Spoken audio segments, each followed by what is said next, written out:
What's up YouTube, it's JeiJei here. This is the third video I'm going to make, and today we're going to talk about something called the cards of life. And basically where this kind of is based on is that I was thinking it's half a year ago, I was thinking about, things in life in general, and I came to this kind of like a conclusion or so basically a little story relating to this. So I was in a bar with one of my friends, and there was some kind of a elderly woman. I don't remember if she was actually like a friend of my friend or was she just some stranger. So basically we were talking about some kind of random stuff about all kinds of past experiences and stuff. And I'd throw in that everyone gets dealt in these certain cards that you have to play with, and that's basically what you have to use. You have these cards and you have to play with them to get through life. So the woman would go like, what are you saying? Like it's not like that. I was like, oh really? No. She was so baffled that my statement was something so astonishing or something like, what the.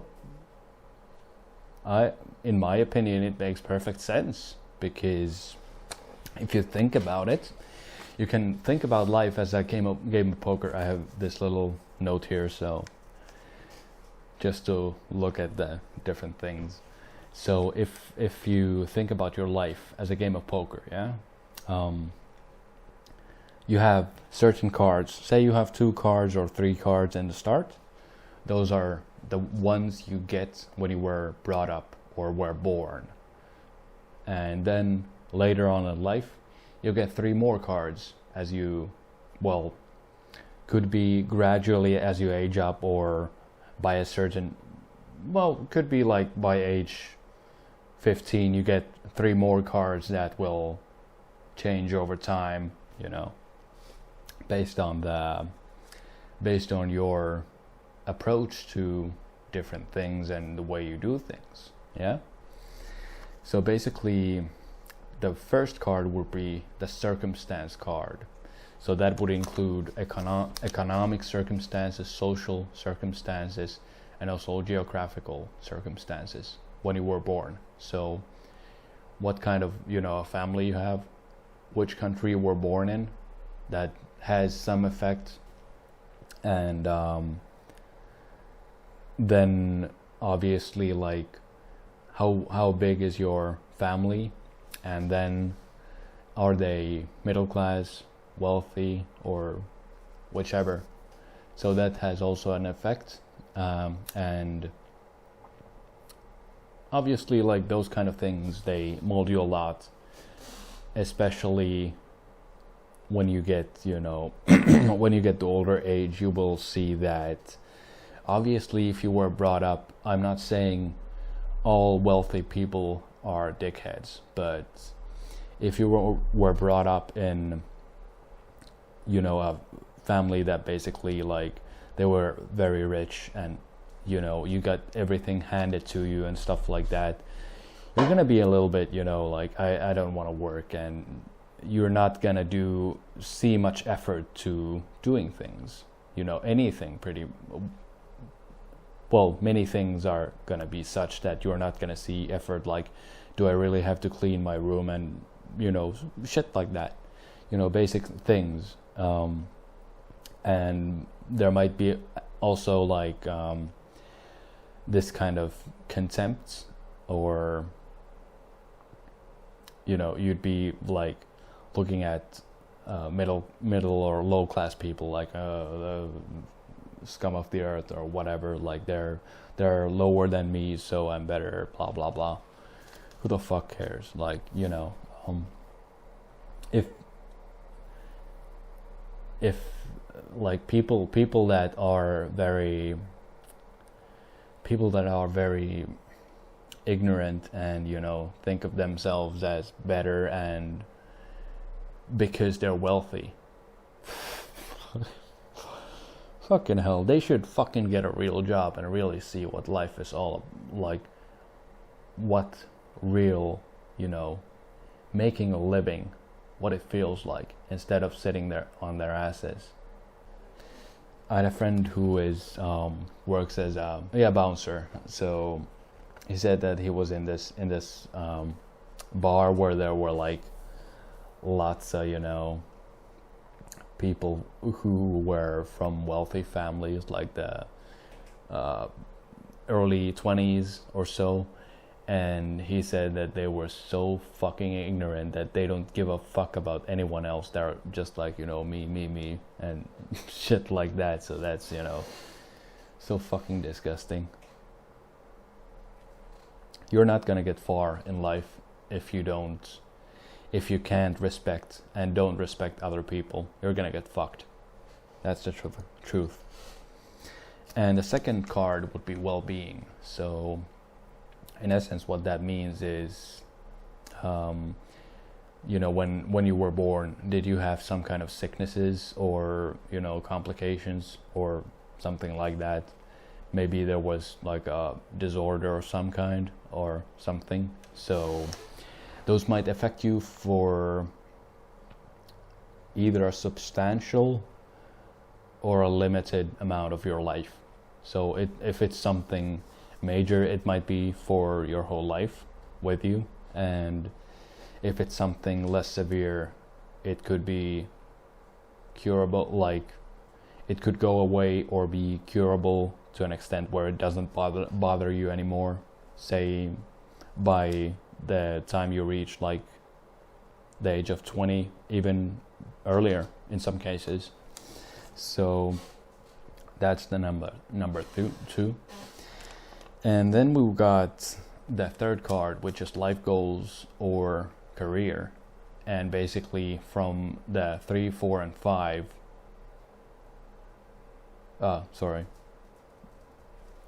Yeah, well, I was supposed to have the third one, but my number 1 and 2 were kind of broad, so I squeezed it down to, the first cards being only 2 instead of 3. But of course, like, you could think of there being 6 cards, so that 1 would be circumstances, number 2 would be well-being, number 3 could be like whatever, like a joker card, so something that was or is there or has been there from the beginning of your life that affects you, no matter what it is, but something, so that's obviously would be different for everyone in case they are able to come up with something. I was thinking for that for a moment, but I thought that the first and the second card were so broad that it actually, I couldn't come up with anything for the third one. So number 4, 5, and 6 are the ones you can change. Say after reaching the age of 15, you start to get, the hang of things, how things roll and stuff like that. Of course, when you are after being reaching the age of 18, then you start, really working in like more and stuff like that. So then you really get in. But say after 15, you get the three cards, which are 4, 5, and 6. So number 4 would be life goals and career. So what kind of a career do you want? Is there something else you want to do in life? Like, would you like to be, helping people somehow instead of being in a day job? Or like, what's your vision for life? What's your purpose in a way? And like this. obviously this builds up and evolves your whole life. So when you're 10, you might think that I want to be this. By the time you're 15, it might have changed completely, or then you still want the same thing. When you're 18, or go to college or whatever, you may become what you wanted, but after you graduate and work for a while, or start working straight away after school, you might see that this is not actually what I want, that I want something different. So in that case, your career and career and life goals card would be always evolving. And then there's the social card, which is number 5. So what kind of friends do you have? Who you hang out with?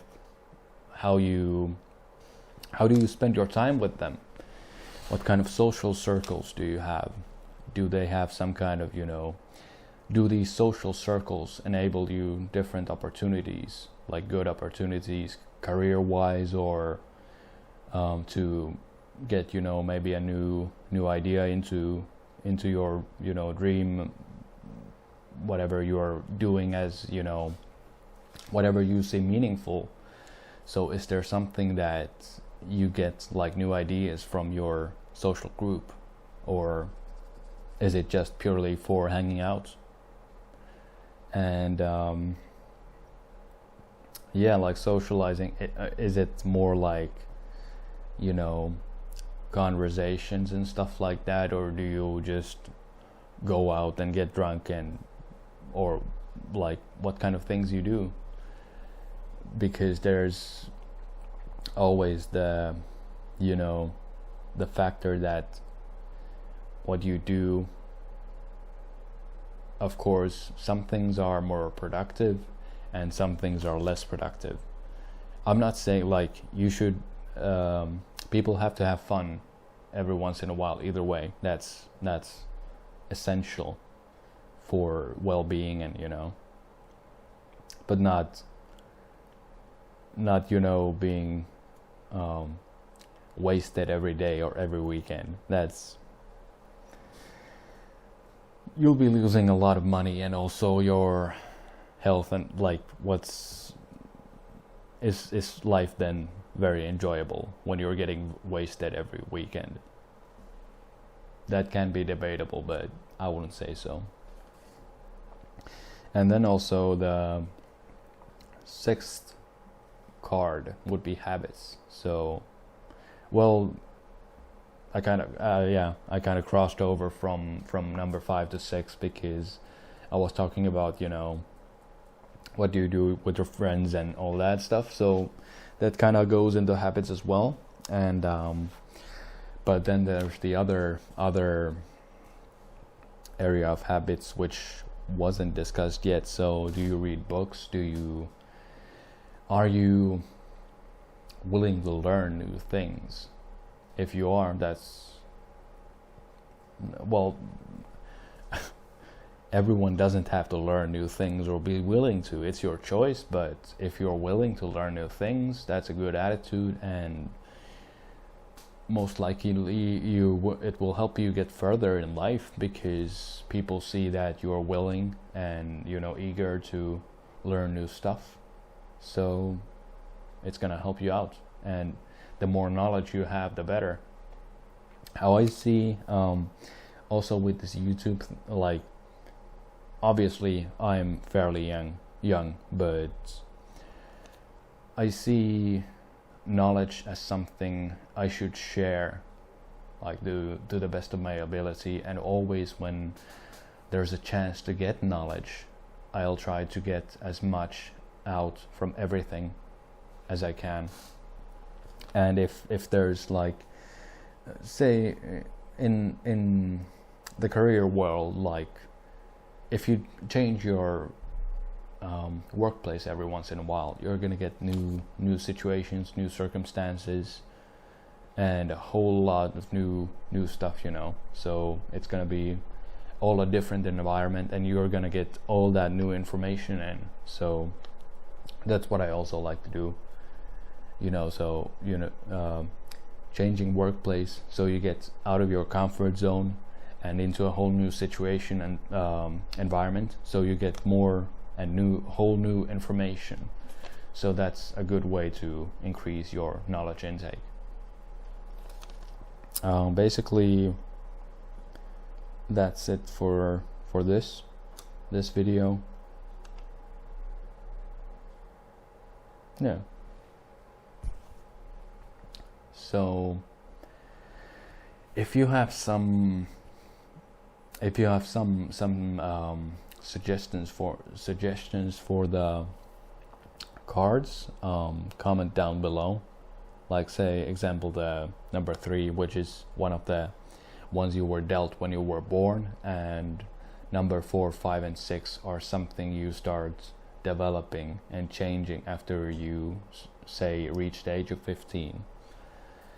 So yeah, thank you for watching, and comment down below what's your Joker card, and I hope this video was helpful. Thank you. JeiJei out.